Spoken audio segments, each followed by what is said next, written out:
Hello YouTube, it's PS3 Gaming Scotland here and welcome back to another video. Hope you guys are well and gaming lots. So in today's video I'll be discussing my thoughts and feelings and opinions on the new game that's came out, Detroit Become Human. It literally came out as of yesterday at the time of recording this video. And so yeah, this is just my own opinion. I'm not sponsored by any companies or whatnot. So yeah, without further ado, let's jump into the video. So first up, the game. So the game is Detroit Become Human.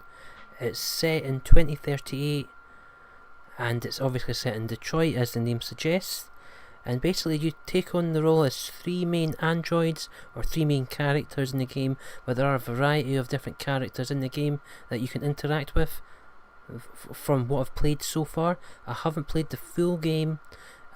This will not be a review because of that, but anyway, I'd like to give you my own first impressions, thoughts, and maybe ask the odd question at the end of the video about a bigger topic that I want to discuss because of this game. So anyway, so there's three main characters and they all take on a different role.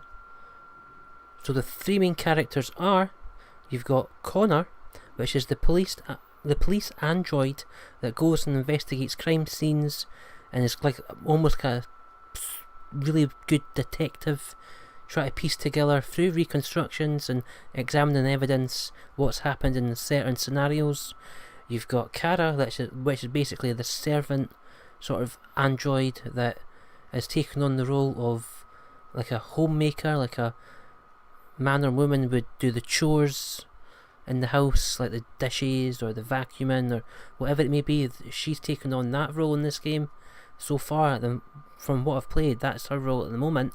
And the third android is Marcus, who is like almost like the leader of a sort of vigilante type group of androids, and we'll need to see how his story develops. I've only played a couple of scenes or chapters, as I'm going to call them in this video, of Marcus's story, and the story sort of jumps between the three main androids.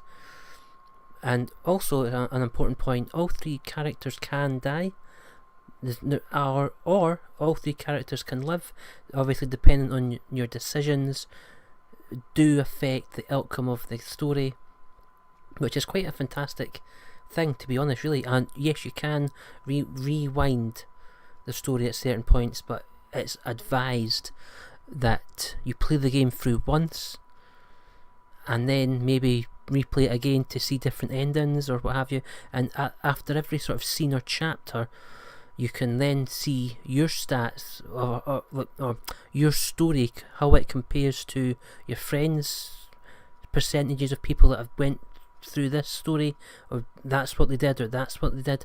And you can also compare it with the world stats of just to see what other choices people make in the world and things they've done and things they didn't do that you did or didn't do.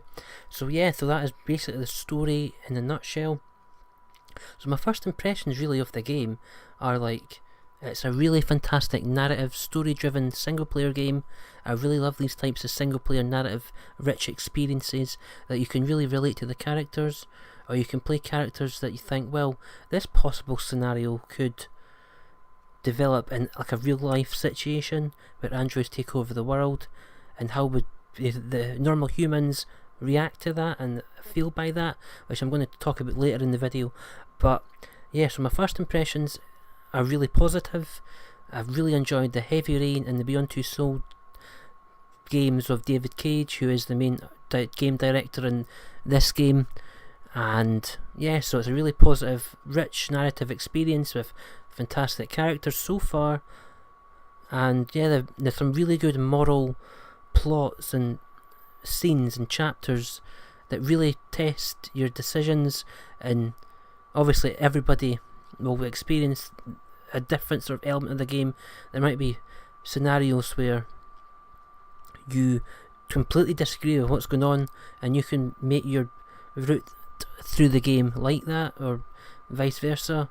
Some really good moral, some really difficult decisions have to be made in order to complete the game from what I've seen online.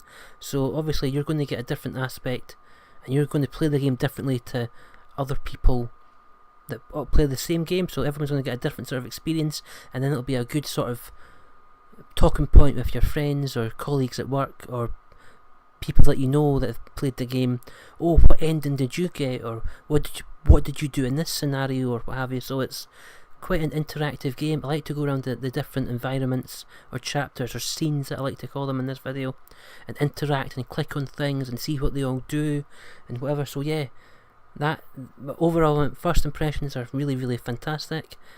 I'm a massive fan of these story interactive games, but also there are trophies attached to this game and pretty much every other game since 2008.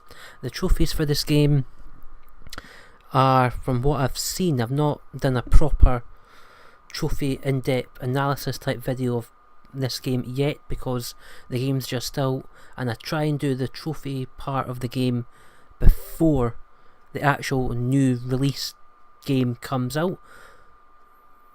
But for this game, I wanted to do a Detroit Become Human video, which this is going to be, all in one stop shop for Detroit Become Human.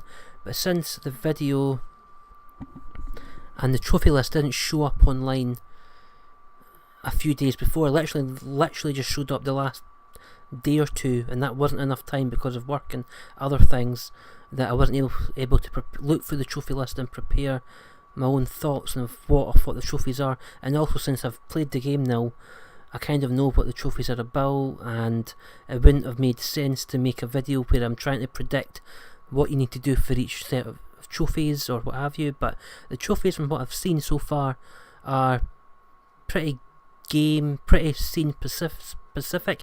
There's obviously the one for getting to the end before the characters are live, which is going to be one that requires maybe a couple of playthroughs at this stage. I don't know, we'll have to wait and see, but there's definitely that one. I think it's called Survivor Trophy, and in each scene, not every scene, but majority, like the main scenes, there's maybe one or two trophies that you have to do something in a certain order, or there's certain dialogue options that you have to pick in order to see a certain aspect of that scene, which also contributes to a trophy.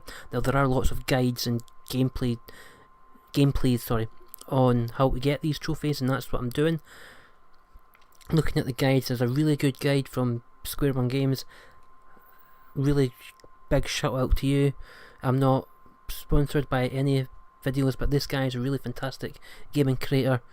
Really good, fantastic road to completion guides and trophy guides and all things gaming related.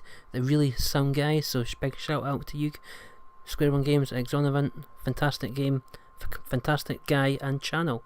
So yeah, and also the final part of the video is me discussing the idea of what would happen if the androids or the artificial intelligence gets so advanced that it actually becomes, in the game, like actually starts to necessarily take over. How would humans feel about that?